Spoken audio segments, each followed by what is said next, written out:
Hey everyone, welcome back to my channel.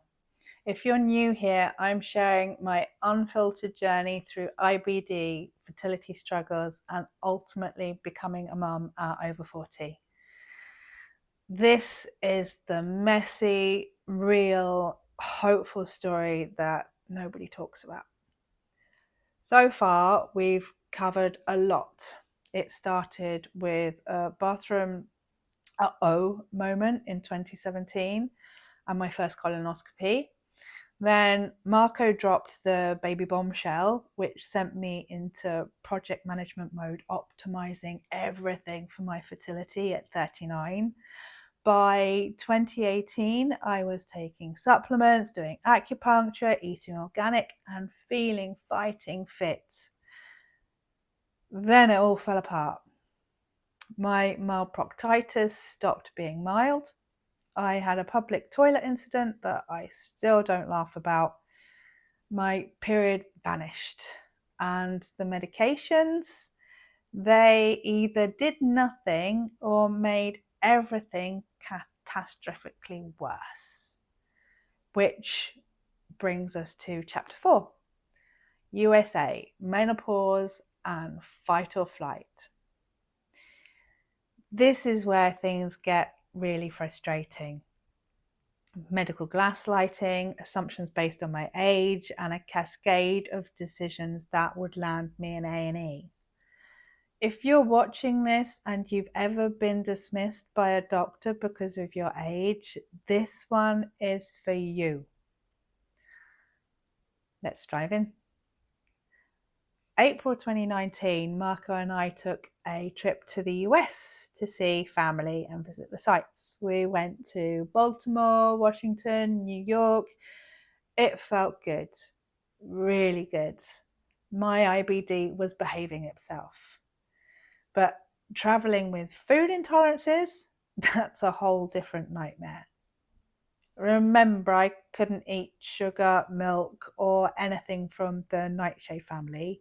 That's potatoes, tomatoes, peppers, aubergines, and even things like paprika and chili, they were off limits. I remember being in New York late one night, starving, and we found this food shop with hot food. I thought we'd hit the jackpot, but there were no allergens lists, no ingredients displayed. The guy working there, he didn't know what was in anything. He didn't cook it. You know, it was 1 a.m. and nobody was around who could help, who could answer the question. So we ended up eating a can of tuna and microwave rice that night because, you know, they had ingredients on them. Glamorous in New York. Food had become my nemesis. Finding restaurants really stressed me out. When people wanted to cook for me, I felt awkward and difficult. I had these little earworms telling me that I was being a burden. Though my wonderful friends never ever made me feel that way. It was me. One day, Marco's friends took us out to this diner in New York that actually had allergens written on the menu. They had vegan buns and sweet potato fries. I could actually order off the menu without asking 1,000 questions. It was wonderful. When we returned from the US, we were deep in planning mode. Our first Chatty Sicilian pop-up restaurant events were scheduled for the 12th and 14th of June. We were excited. We were buying equipment, developing menus, running ads. We'd even been contacted to run a private event. Things were heating up. They were getting exciting. Then my body decided otherwise. I should have got my period when we returned from the US, but it never came. My IBD symptoms flared back up. A few times I thought I was pregnant. Maybe that's why my cycle stopped. So I went to the doctor. His diagnosis? Menopause. Just like that. When I mentioned I might be pregnant, he asked if my boobs hurt. I said no. And his response? Well, then you're not pregnant. Case closed, apparently. I protested. I wasn't having hot flashes, night sweats, insomnia, brain fog, none of the classic symptoms, except I was missing my period. I asked if my IBD could have caused it. I mean, my body was ill. Surely it could be in fight or flight mode. No? No. I was over 40, so obviously it was menopause. It's funny how they didn't apply the same logic as they did when I asked about pregnancy, isn't it? No. Age alone was apparently enough evidence. They did blood tests. My follicle stimulating hormone, FSH, that was 70, which is high. That was another point for menopause, they said. But they weren't checking my estrogen levels. Here's what they should have known. High FSH is one indicator of menopause. It shouldn't be taken in isolation. If your estrogen is high, you're not in menopause, but they weren't looking at that. I waited a couple of weeks, then contacted the IBD team. They scheduled me for a flexi sigmoidoscopy for the 15th of May. By the time my appointment came around, my symptoms had vanished. Everything was normal, better than it had been in ages. I almost didn't go. But then I thought, what can it hurt? Best to check. No. I really should have stayed at home. The preparation enema they gave me that morning irritated my bowel immediately.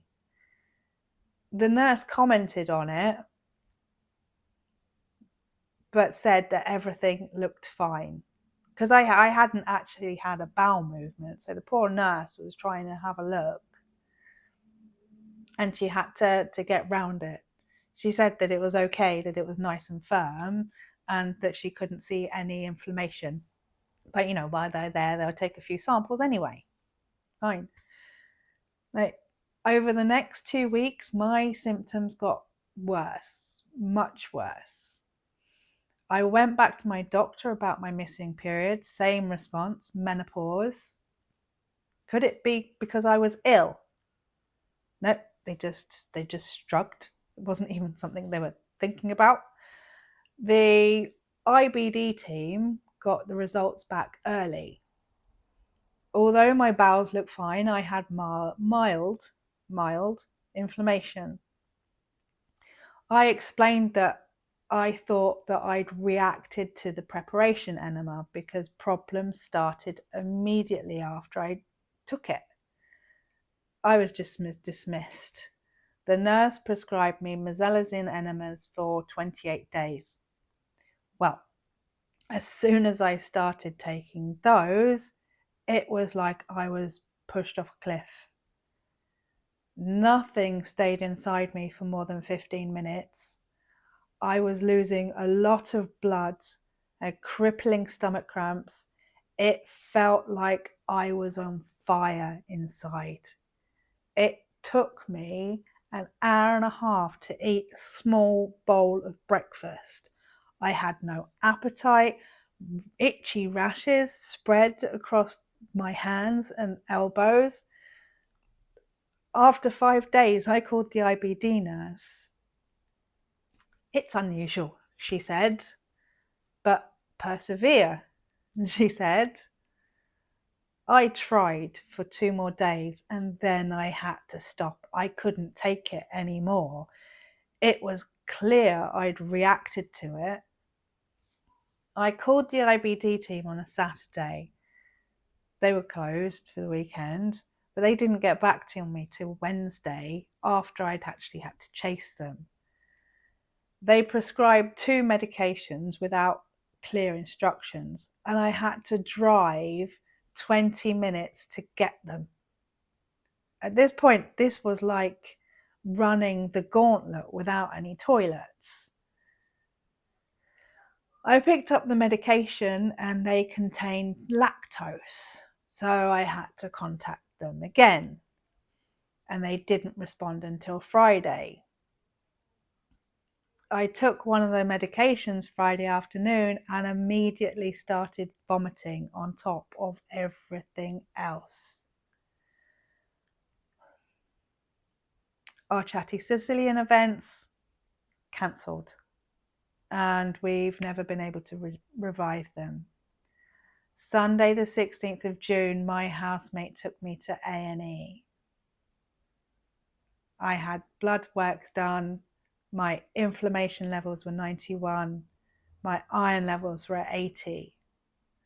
The triage doctor, and just to clarify, inflammation extremely high, iron levels extremely low. And the triage doctor looked at me and said, "What do you want us to do, Miss Tate?" Now, I know he'd probably had a long and stressful day, but I didn't deserve that. I was in agony. I couldn't eat. I was running to the toilet every 5 minutes, losing blood by the hour. All I could say in this little voice was, "I just want somebody to make me better." That's all I wanted.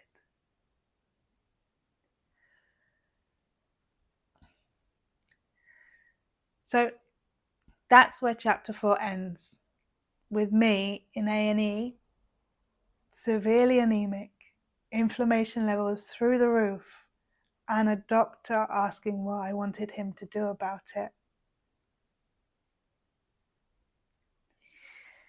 In chapter 5, I'll share what happened in the hospital, why I was right about the allergic reaction all along, and how I finally took control of my own health when the medical system failed me. If this story resonates with you, if you've been dismissed because of your age, if you've had doctors ignore your instincts, if you've felt gaslit by the medical system, please leave a comment. Share your story. You're not alone. And if you're going through something similar right now, trust your gut. You know your body better than anyone else. If something feels wrong, keep pushing for the answers. And I would like to put a little caveat here. I respect the frontline staff of the NHS, the nurses, the doctors, the work they do every day. It's amazing. And I respect that 100%. This story is not about proportioning blame. They have a lot to deal with. They have a lot of restrictions, and they have a lot of things that shouldn't be a part of their job description and a part of their day-to-day that they have to deal with. So hit that subscribe button and the notification bell so you don't miss chapter 5. It's where things finally start to turn around, kind of. Share this with anyone who needs to hear their voice deserves to be heard. Always. Thanks for watching. Take care. Stay strong. I'll see you in the next one.